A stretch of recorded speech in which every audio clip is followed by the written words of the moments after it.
Welcome बच्चों। आज हम सिविक्स चैप्टर 2 में जो टॉपिक पढ़ने वाले हैं वो है public and private health care services. ठीक है, तो जैसा कि हमने अब तक पढ़ा है कि जो हेल्थ केयर सर्विसेज होती हैं जो हमारी कंट्री में हैं वो बेसिकली दो पार्ट में डिवाइडेड है, एक पब्लिक और एक प्राइवेट। ठीक है, अब पब्लिक हेल्थ केयर सर्विसेज क्या होती हैं और प्राइवेट हेल्थ केयर सर्विसेज क्या होती हैं।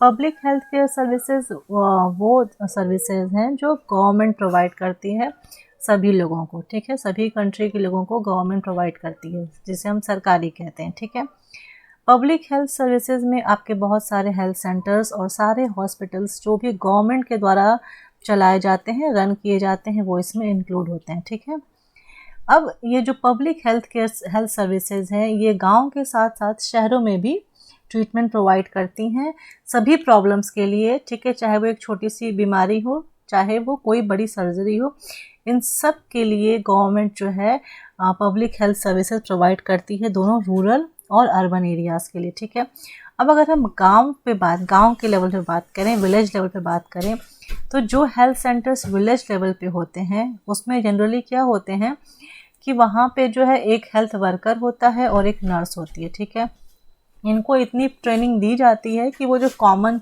इलनेस होती है, जो आम बीमारियां होती हैं, उसको वो मतलब डील कर सकें। और ये नर्स और ये जो हेल्थ वर्कर हैं, ये जो डॉक्टर्स होते हैं पीएचसी पे, उनके सुपरविजन के अंडर में ये काम करती हैं। ठीक है, तो उनसे वो सुपरविजन लेती रहते हैं। तो अभी डॉक्टर्स जो हैं ये पीएचसी के डॉक्टर्स मतलब प्राइमरी हेल्थ सेंटर। ठीक है, अब ये जो प्राइमरी हेल्थ सेंटर है वो कई सारे गाँव में एक होता है। ठीक है, तो जाहिर सी बात है कि अगर कई सारे गाँव में एक है तो ये बहुत सारे गाँवों को कवर करता है। ठीक है, उसके बाद अगर हम डिस्ट्रिक्ट लेवल पे आते हैं तो डिस्ट्रिक्ट लेवल पे भी डिस्ट्रिक्ट हॉस्पिटल होता है, जहाँ पे जो है जो हेल्थ सेंटर्स को सुपरवाइज करता रहता है। ठीक है, जो बड़ी बड़ी सिटीज़ हैं वहाँ पे एक से ज़्यादा गवर्नमेंट हॉस्पिटल्स भी हो सकते हैं। ठीक है, तो हमने देखा कि जो पब्लिक हेल्थ केयर सर्विसेज है उसमें हेल्थ सेंटर और हॉस्पिटल्स इंक्लूड होते हैं जो गवर्नमेंट रन करती है। विलेज लेवल पे हेल्थ सेंटर होते हैं जहाँ पे नर्स और हेल्थ वर्कर काम करते हैं। ठीक है, और और उसके बाद उसके ऊपर जो होता है हर एक गांव में। ठीक है, इसके बाद बहुत सारे गांव के बीच में पीएचसी होता है, प्राइमरी हेल्थ सेंटर होता है। ठीक है, और उसके बाद डिस्ट्रिक्ट लेवल पर डिस्ट्रिक्ट हॉस्पिटल्स होते हैं। ठीक है, अब ये जो हेल्थ सर्विसेज हैं ये इनको पब्लिक क्यों कहते हैं? बेसिकली जो भी रिसोर्सेज हमें चाहिए होती है या एक गवर्नमेंट को चाहिए, ठीक है, इन सर्विसेज को रन करने के लिए, ठीक है, वो सब कहाँ से आती है? गवर्नमेंट के पास इतना पैसा कहाँ से आता है? गवर्नमेंट के पास ये इतना पैसा कहाँ से आएगा कि वो हॉस्पिटल्स भी खोल दे, रोड्स भी बना दे? ये सब चीज़ें कैसे हो पाएंगी? ये सब चीज़ें तभी पॉसिबल हैं जब वो गवर्नमेंट टैक्स ले। तो गवर्नमेंट पब्लिक से टैक्स लेती है, हम टैक्स पे करते हैं और हमारे ही पैसे से जो हम टैक्स के फॉर्म में पे कर रहे हैं बच्चों, उसी से फिर गवर्नमेंट जो है ये सारी चीज़ें सर्विसेज जो है हम सभी पब्लिक को, जो भी लोग रहते हैं कंट्री में, उसको प्रोवाइड कराती है। ठीक है, इसीलिए ये फैसिलिटीज़ जो हैं सबके लिए हैं और इसको पब्लिक कहा जाता है। ठीक है, ऐसे ही एक उसके बाद सबसे बड़ी इम्पॉर्टेंट बात ये है कि जो पब्लिक हेल्थ सिस्टम है उसका जो मेन मोटो है वो है कि सभी को जो है बहुत ही अच्छी क्वालिटी की हेल्थ केयर सर्विस प्रोवाइड करना, वो भी या तो फ्री ऑफ कॉस्ट या फिर बहुत ही कम दाम पे। ठीक है, ताकि जो पुअर लोग हैं, पुअर पर्सन्स हैं, वो भी जो है इस ट्रीटमेंट को आराम से ले सकें। ठीक है, उनको भी ये सब ट्रीटमेंट्स आराम से मिल सकें। और दूसरा जो important function in public health systems का ये होता है बच्चों कि इन सब से जो है ये पब्लिक हेल्थ सिस्टम्स जो हैं इनसे जो है ऐसी सर्विसेज प्रोवाइड कराई जाए जिससे कि जो डिजीज़ेस फैलती हैं जैसे टीबी, मलेरिया, जॉन्डिस, कॉलरा, ये सब जो डिजीज़ों का स्प्रेड है उसको रोकने के लिए प्रॉपर एक्शन जो है लिया जा सके। ठीक है, अब प्रॉपर एक्शन कैसे लिया जाएगा? जाहिर सी बात है कि जब भी प्रॉपर एक्शन लिया जाएगा तो उसमें जो है ऑफ कोर्स गवर्नमेंट और हेल्थ ऑफिशियल्स के साथ साथ पब्लिक को भी साथ में पार्टिसिपेट करना होगा। तभी कोई भी एक्शन या कोई भी कैंपेन जो है वो इफ़ेक्टिव हो सकती है। अब जैसे डेंगू को रोकना है तो ऑफ कोर्स अब सब घरों की सफाई होगी, जहाँ भी गांव में पानी या शहरों में पानी इकट्ठा है वहाँ से हटाया जाएगा। तो ऑफ कोर्स पब्लिक को भी अपने घरों की सफाई करनी पड़ेगी, और जो हेल्थ ऑफिशियल्स है, जो भी गवर्नमेंट के द्वारा कैंपेन में लगाए गए स्टाफ है, वो भी करेगा। ठीक है, तो इस तरह से जब दोनों लोग मिलते हैं, गवर्नमेंट ऑफिशियल्स है ना, जो वर्कर्स हैं गवर्नमेंट के अंडर में जो काम करते हैं, और प्लस पब्लिक, तो कोई भी कैंपेन जो है वो सक्सेसफुल होती है। ठीक है, अब हमारा कॉन्स्टिट्यूशन बेसिकली क्या कहता है? हमारा कॉन्स्टिट्यूशन ये कहता है कि ये गवर्नमेंट की सबसे प्राइमरी ड्यूटी है, मतलब सबसे मेन ड्यूटी है कि वो कंट्री के सभी लोगों को जो है सबसे बेहतरीन हेल्थ केयर फैसिलिटीज़ प्रोवाइड कराए और उनके वेलफेयर में, मतलब उनके हित में काम करे। ठीक है, और गवर्नमेंट का ये कह सकते हो आप कि इस गवर्नमेंट का फ़र्ज़ है कि वो हर पर्सन के राइट टू लाइफ को जो है, ठीक है, सेफ गार्ड करे, उसको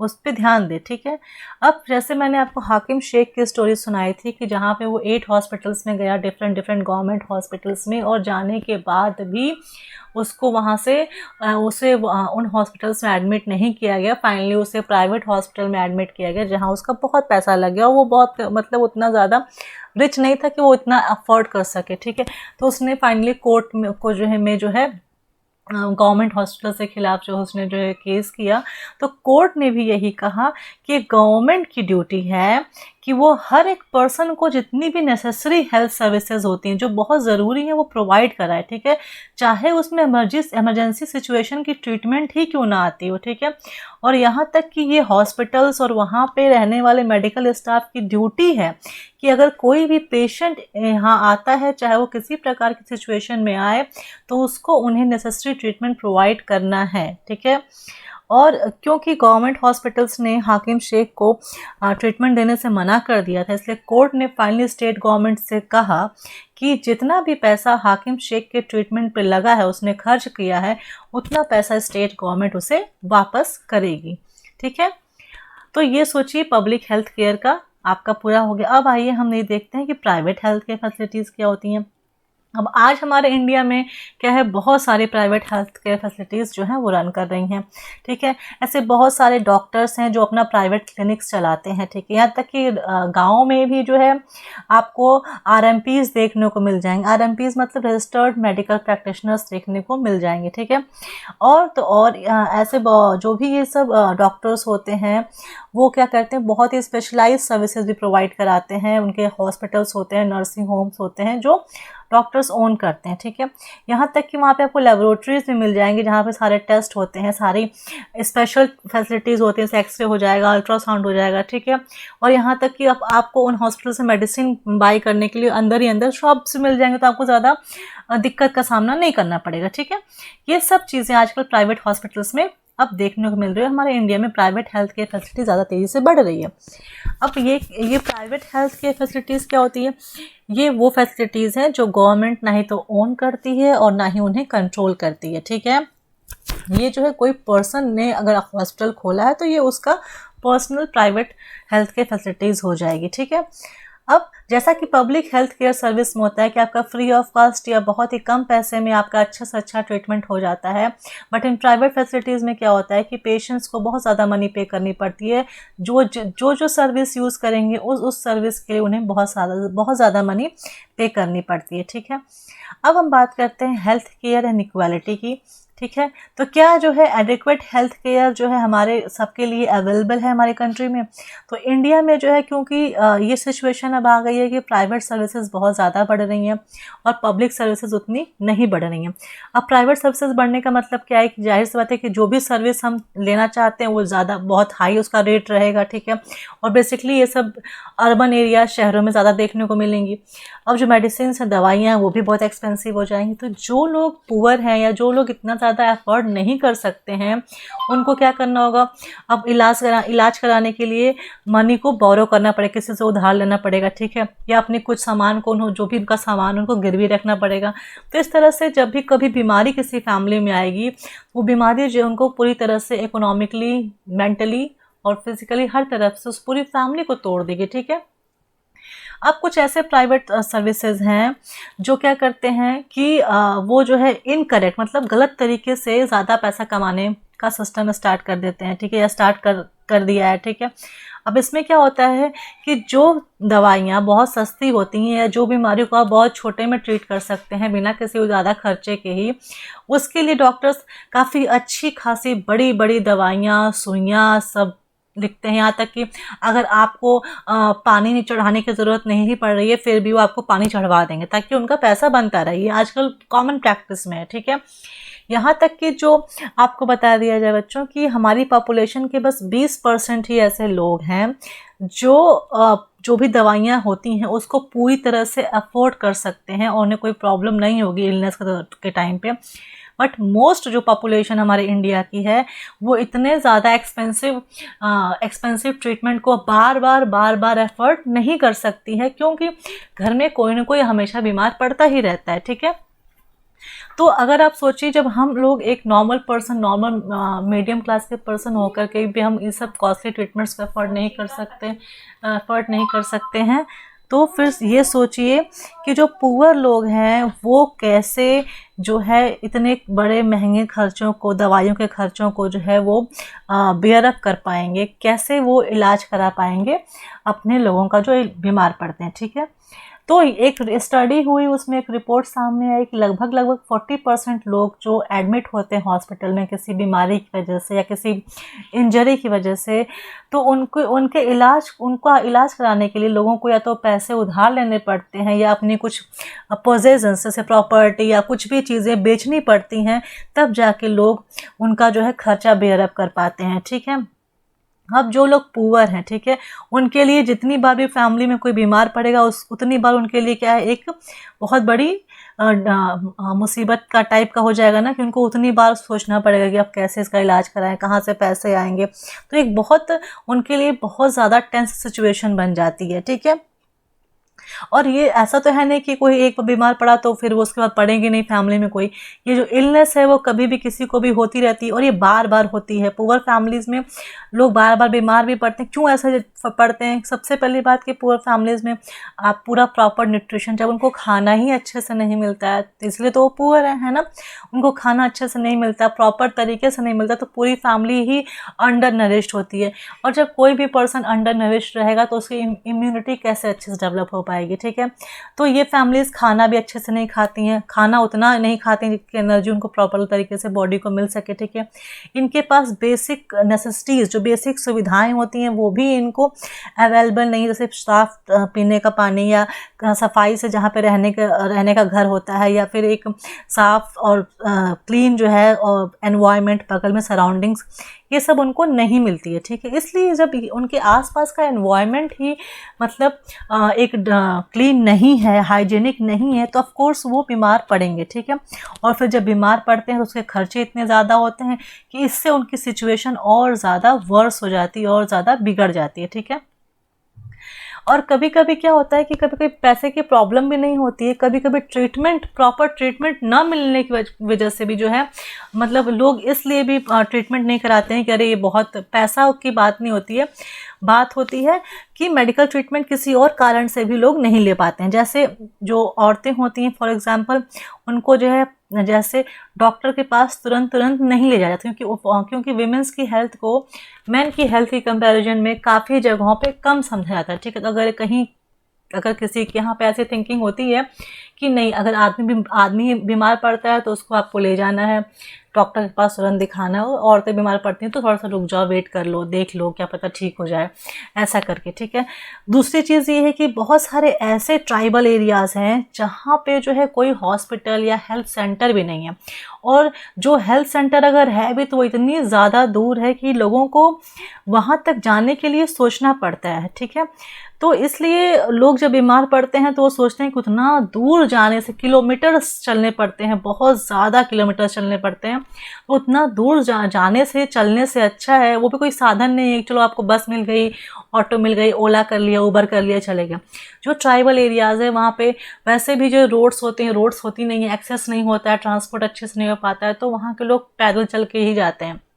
तो आप इतने बीमार हैं, आपको पैदल जाके चलने को उतना दूर जाना, उतने किलोमीटर्स तक, तो वो बहुत ज़्यादा ड्रेनिंग है, ठीक है।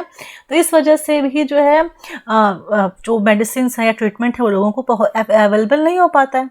और दूसरी बात कि जो प्राइवेट हेल्थ सर्विसेज हैं, जो इतना उम्दा हेल्थ सर्विसेज प्रोवाइड कर रही हैं, बट वो भी हर जगह नहीं अवेलेबल हैं, वो भी सिर्फ शहरों में या कुछ मेन विलेजेस में ही अवेलेबल हैं।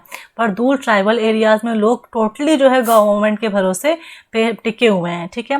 जैसा कि आप इस पिक्चर में देख रहे हैं कि एक प्रेग्नेंट लेडी को, है ना, अपने आप को एक क्वालिफाइड डॉक्टर को दिखाने के लिए अपने घर से कितने किलोमीटर्स दूर ट्रैवल करना पड़ रहा है, ठीक है। तो ये सब प्रॉब्लम्स हैं।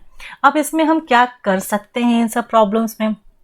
तो सबसे पहली बात कि सबसे पहली जो रिस्पॉन्सिबिलिटी है वो गवर्नमेंट की बनती है कि वो अपने हर सिटीजन को, ठीक है, वो एक अच्छी हेल्थ केयर सर्विस प्रोवाइड करे, ठीक है।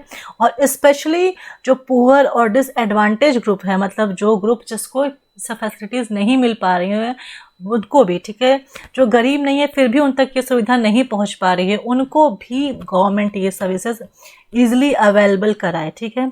अब हेल्थ जो है वो बेसिकली क्या है, बेसिक एम्यूनिटीज़, ठीक है, और जो सोशल कंडीशन है जहाँ पे लोग रहते हैं उस पर डिपेंड करता है, ठीक है, और साथ साथ हेल्थ केयर सर्विस पे भी डिपेंड करता है, ठीक है।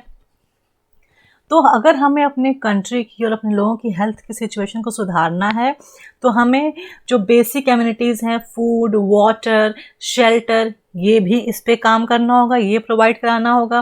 दूसरा, जहाँ पे लोग रह रहे हैं वहाँ पे सराउंडिंग की क्लीननेस, वहाँ की हाइजीन, उसको मेंटेन करनी होगी। प्लस हमें हेल्थ केयर सर्विसेज को और इंक्रीज़ करना होगा और इम्प्रूव करना होगा, तब जा कर के हम अपने जो हेल्दी इंडिया का गोल है उसको अचीव कर पाएंगे। अब देखो यहाँ पे दो एग्जाम्पल्स दिए हुए हैं। एक केरला का एक्सपीरियंस है, यहाँ पे कैसे जो है एक better health care service achieve हो चुकी है ये दिखाया गया है। 1996 में जो केरला गवर्नमेंट थी उसने अपने रूल में जो है कुछ इंपॉर्टेंट चेंजेस ये किए कि उसने 40% जो बजट होता है वो 40% बजट जो है पंचायत को दे दिया। अब जब पंचायत को दे दिया तो अब पंचायत के ऊपर पूरा रिस्पॉन्सिबिलिटी है कि उनको अपने गांव को कैसे डेवलप करना है। तो इस अच्छे खासे बजट से, क्योंकि 40% बजट बहुत ज़्यादा होता है, तो इस अच्छे खासे बजट से पंचायत, जो भी गांव की पंचायत होती है, वो अपने गांव को बहुत अच्छे से जानते हैं कि हमारे गांव में क्या कमी है, क्या सुविधाएं हैं, कहाँ इम्प्रूवमेंट चाहिए, क्या बनवाना है, क्या चीज़ें ठीक करानी है, ठीक है। तो उन्होंने जो है सारी रिक्वायरमेंट्स को कैसे पूरा करना है, कैसे प्रोवाइड करना है, उसके लिए पूरी प्लानिंग करी, ठीक है। और फिर जो विलेजेस थे उसमें जो है पानी के लिए, खाने के लिए, विमेंस के डेवलपमेंट के लिए, एजुकेशन के लिए, हर चीज़ के लिए जो पंचायत ने उसने प्लानिंग करी और उस पैसे को जो है वहाँ पर स्पेंड किया, ठीक है। इसका मतलब ये हुआ कि जो पैसा सरकार ने पंचायत को दिया था कि अब आप ये पैसा लीजिए और अपने गांव को डेवलप करिए अपने तरीके से, आपको जैसे लगता है, तो उन्होंने बाकायदा वाटर सप्लाई स्कीम्स चेक करी, स्कूल्स का पे काम करना शुरू करा, आंगनबाड़ी को इंश्योर किया, ठीक है। और ये बहुत सारी ऐसी प्रॉब्लम्स थी जो अपने अपने विलेजेस की उसको उन्होंने ठीक करी, ठीक है। यहाँ तक कि हेल्थ सेंटर्स को भी उन्होंने इम्प्रूव किया, ठीक है। तो इस तरह से जब सब कुछ अगर एक छोटे लेवल पे सब इम्प्रूव होगा तभी वो बड़े लेवल पर रिफ्लेक्ट होगा, ठीक है। तो अब इन सब से क्या हुआ कि सिचुएशन काफ़ी इम्प्रूव हो गई, ठीक है। लेकिन क्या है, ये सब इतना एफर्ट करने के बाद भी कुछ ना कुछ प्रॉब्लम्स तो रह ही जाएंगी। ऐसा नहीं कि आप 100% किसी प्रॉब्लम को एकदम सॉल्व कर दीजिए, हमेशा प्रोज और कॉन्स रहेंगे। कुछ चीज़ें पूरी होंगी तो कुछ कमियां हमेशा रहेंगी, तो उन कमियों पे हमें हमेशा वर्क करते रहना चाहिए, ठीक है। तो अब जब ये सब चीज़ें अच्छे से चल रही हैं तो ऑफकोर्स कुछ कमी और कुछ प्रॉब्लम्स ये थे कि मेडिसिन की शॉर्टेज पड़ जाती थी, या जो हॉस्पिटल्स बेड्स थे वो इनसफिशिएंट थे, ठीक है। डॉक्टर्स एक ज़्यादा नहीं थे, बहुत कम डॉक्टर्स थे, ठीक है। ये सब इश्यूज़ जो हैं उस टाइम पे भी फेस हो रहे थे, ठीक है। दूसरा जो एक हम देखते हैं, एक और कंट्री है जिसका नाम कोस्टा रिका है, वहाँ पे कैसे हेल्थ को लेकर अप्रोच किया गया। कोस्टा रिका जो है बेसिकली सेंट्रल अमेरिका में पड़ती है, वो एक कंट्री है जो वर्ल्ड की हेल्दीएस्ट कंट्री है। इसे ऐसा क्यों कहते हैं? सबसे बड़ा रीज़न ये है कि जब कोस्टा रिका का कॉन्स्टिट्यूशन बन रहा था तो उन्होंने सबसे बड़ा और इम्पॉर्टेंट डिसीजन ये लिया कि वो ये कंट्री कोई आर्मी नहीं रखेगी। तो इस कंट्री के पास कोई आर्मी नहीं है। जब आर्मी नहीं है तो आर्मी का सारा खर्चा बच गया है ना, जो भी एक्सपेंडिचर आर्मी पे होता है वो तो बच गया। तो वो सारा पैसा जो आर्मी पे लगता है, क्योंकि आर्मी में बहुत पैसा खर्च, डिफेंस सर्विसेज को मेंटेन करने में बहुत ज़्यादा पैसा गवर्नमेंट का खर्च होता है, उसकी बजाय उस मनी का या उस पैसे का जो यूज़ है उन्होंने हेल्थ और एजुकेशन और जो लोगों की बेसिक नीड्स हैं, रोटी कपड़ा और मकान, ठीक है, फूड शेल्टर, है ना, तो इस पे जो है खर्च करना शुरू कर दिया। तो जब कोस्टा रिका गवर्नमेंट ने लोगों के एजुकेशन पे, उनकी हेल्थ पे, उनकी बेसिक नीड्स को इम्प्रूव करने के लिए वो सारे पैसे को खर्च करना शुरू किया, तो इसके बाद जो कंट्री बनी वो एक हेल्दी कंट्री बनी, डेवलपमेंट अच्छा हुआ, और वहाँ के लोगों ने जो है, वहाँ के लोग खुद अवेयर हुए कि नहीं हेल्थ क्या होती है या एजुकेशन क्या होती है। बहुत ज़्यादा अवेयरनेस वहाँ पे फैली और लोगों ने भी अटेंशन देना शुरू किया, गवर्नमेंट अटेंशन दे ही रही थी, ठीक है। तो आज भी कोस्टा रिका में जो गवर्नमेंट है वो बेसिक सर्विसेज प्रोवाइड कराती है, जो भी सुविधाएं हैं बेसिक वो सभी कोस्टा रिका के लोगों को प्रोवाइड कराती है, चाहे वो रिच हो चाहे पूरे, से मतलब नहीं होता है, ठीक है, सबको प्रोवाइड कराती है। जैसे कि अगर सेफ ड्रिंकिंग वाटर है तो वो सबके लिए है, सैनिटेशन की सुविधा सबके लिए है, न्यूट्रिशन सबके लिए, हाउसिंग सबके लिए, हेल्थ एजुकेशन वहाँ पे प्रॉपर सब्जेक्ट है, जो एक वहाँ पे बहुत इंपॉर्टेंट कंसिडर किया जाता है, क्योंकि ऐसा मानते हैं कि जो भी नॉलेज हम हेल्थ के बारे में रखते हैं, ठीक है, वो सबसे ज़्यादा इम्पॉर्टेंट है हमारे लाइफ के डेवलपमेंट में, ठीक है, क्योंकि जब हम हेल्थ के बारे में नॉलेज रखेंगे तो हम हेल्दी सोच सकते हैं, और फाइनली ये एजुकेशन का हमारा एसेंशियल पार्ट है। तो हेल्थ के बारे में जो हेल्थ एजुकेशन जो है वो कोस्टा रिका के स्कूल्स में हर लेवल पर रखी गई, ताकि बच्चे हेल्थ के बारे में अल्टीमेटली अच्छे से उसके बारे में जाने, उसके इम्पोर्टेंस को समझे कि overall health is the most important thing, ठीक है। तो आज बच्चों आपका ये चैप्टर यहाँ पे ख़त्म होता है। Thank you.